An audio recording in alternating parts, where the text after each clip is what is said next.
Croiriez-vous que Warren Buffett paie moins d'impôts que sa secrétaire? On peut se demander comment un milliardaire paie moins d'impôts qu'une secrétaire qui gagne un revenu moyen. Et la réponse est qu'il y a deux types de payeurs d'impôts. Il y a ceux qui acceptent l'impôt comme un élément naturel de la vie et qui paient ce que le gouvernement leur demande de payer. Et il y a ceux qui font tout ce qui est en leur pouvoir pour éviter de payer l'impôt.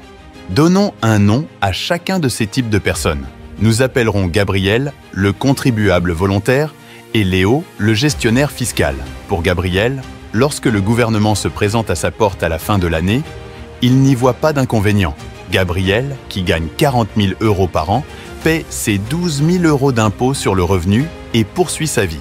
Bien sûr, il aimerait garder une plus grande partie de ces 12 000 €, mais il considère que le fait de payer des impôts fait partie de la vie normale. Léo, quant à lui, est un chef d'entreprise de taille moyenne qui se verse un salaire grâce à sa société de technologie qu'il possède et qu'il a créée à partir de rien. Léo emploie plus de 50 personnes et a vu son entreprise grandir année après année. Contrairement à Gabriel, Léo déteste les impôts. Il se demande comment le gouvernement, qui n'a joué aucun rôle dans le succès de son entreprise, peut lui prendre autant d'argent pour rien.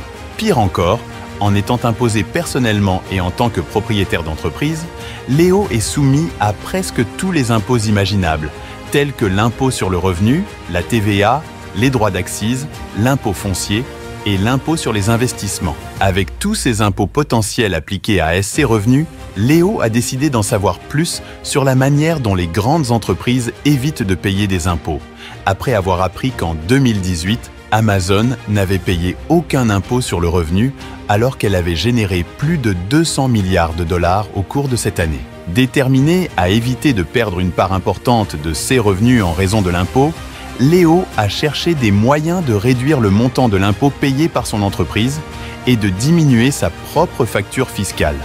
Dans sa recherche de stratégie fiscale, Léo a découvert les techniques suivantes. Méthode numéro 1. Profiter des dépenses. Comme la plupart des personnes riches gagnent leur fortune par le biais d'une entreprise, elles ont la possibilité de déduire leurs dépenses et de diminuer leurs revenus imposables. La plupart des dépenses liées aux activités quotidiennes de l'entreprise peuvent être déduites du revenu et réduire ainsi l'impôt à payer. Par exemple, si vous dirigez une agence de marketing numérique et que vous gagnez 200 000 € de revenus par an, si vous n'avez pas de dépenses, la totalité de ces 200 000 € sera soumise à l'impôt.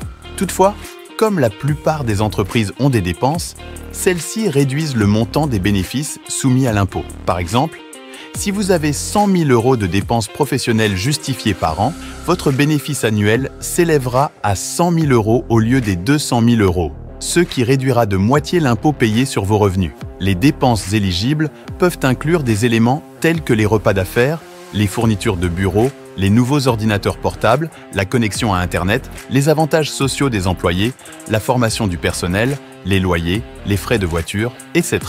En tant que chef d'entreprise, si vous décidez de voyager pour assister à une conférence afin de développer vos compétences dans le domaine du marketing numérique, vous pouvez également décider de déduire cette dépense. Encore une fois, cette méthode de réduction des impôts n'est populaire que chez les propriétaires d'entreprises, ce qui explique pourquoi la plupart des propriétaires d'entreprises semblent être beaucoup plus fortunés que les personnes qui travaillent comme salariés.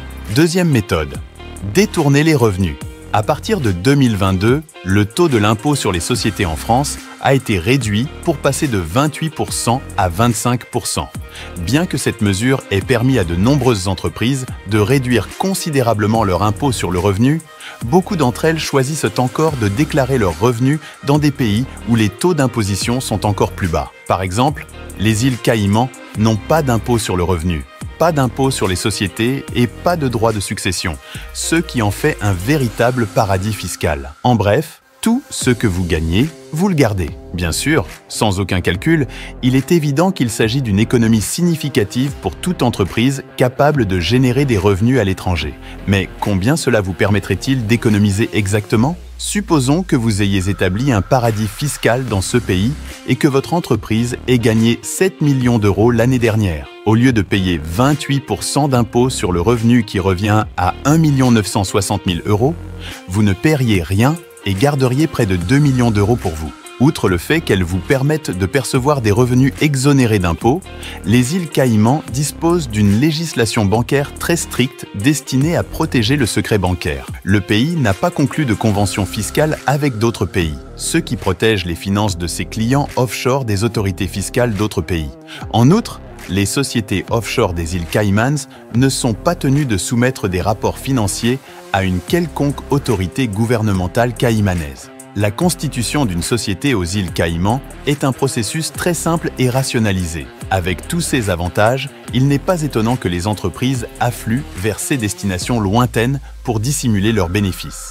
Troisième méthode, compenser les revenus par les pertes. Si vous avez déjà consulté les statistiques relatives à la création d'une entreprise, vous savez à quel point elles peuvent être inquiétantes. Les chiffres montrent que 20% des petites entreprises font faillite la première année, 30% la deuxième année et 50% après 5 ans d'activité. Enfin, 70% des propriétaires de petites entreprises font faillite au cours de leur 10e année d'activité. Avec des chances de réussite relativement faibles, il existe néanmoins de nombreuses entreprises prospères qui font fortune et qu'elles doivent protéger. L'un des moyens d'y parvenir est d'utiliser les reports de pertes. La plupart des entreprises ont besoin de quelques années d'activité avant de commencer à faire des bénéfices. Et les années où les affaires ne sont pas vraiment florissantes, des pertes sont susceptibles d'être encourues. Bien que regrettables sur le moment, constituent d'excellents outils d'évitement fiscal pour les périodes à venir. Comme les dépenses, les pertes reportées peuvent être déduites de votre revenu pour réduire votre impôt total, ce qui signifie qu'une moins grande partie de votre revenu est soumise à l'impôt. Méthode numéro 4. Attribution d'options d'achat d'actions. Un autre moyen pour les entreprises de réduire leur impôt sur les sociétés consiste à émettre des options d'achat d'actions au profit de leurs actionnaires. Cette méthode est particulièrement intéressante pour les entreprises pour 2 raisons. Premièrement, elle est comptabilisée comme une charge, ce qui réduit le bénéfice imposable et, par conséquent, le montant de l'impôt. Deuxièmement, elle n'entraîne aucune sortie de trésorerie pour l'entreprise. Lorsque des actions sont émises, elles sont comptabilisées comme une charge à des fins comptables, mais aucune somme d'argent n'est échangée. Cela signifie que l'entreprise peut réduire son bénéfice imposable grâce à cette charge et maintenir une trésorerie solide. En outre, les entreprises qui utilisent cette stratégie ont l'avantage d'inciter leurs actionnaires à faire encore augmenter le prix de l'action. Si vous détenez des actions de la société pour laquelle vous travaillez, ne feriez-vous pas un effort supplémentaire pour accroître la valeur des actions de la société afin de pouvoir exercer vos options et obtenir un gain plus important? Cinquième méthode, investir dans l'immobilier. L'une des raisons pour lesquelles les riches deviennent de plus en plus riches est qu'ils font travailler leur argent pour eux. L'un des moyens d'y parvenir est l'immobilier. Non seulement la possession d'un bien immobilier accroît votre richesse en générant des revenus, mais elle réduit également le montant de l'impôt à payer. Lorsque vous achetez un bien immobilier, vous acquérez un actif qui se déprécie. Et comme ce bien perd de sa valeur au fil du temps d'un point de vue comptable, vous pouvez déduire la dépréciation et réduire le montant du revenu soumis à l'impôt. Les dépenses déductibles les plus courantes sont les frais de réparation. Et plus vous dépensez, plus vous réduisez votre impôt. Cependant, une fois qu'un bien est entièrement amorti, que faites-vous? Vous le vendez et en achetez un nouveau. Avec toutes ces techniques pour éviter l'impôt dans votre boîte à outils financière, vous n'avez plus qu'une question à répondre. Quel type de contribuable serez-vous désormais? Un Gabriel ou un Léo? Merci d'avoir regardé cette vidéo.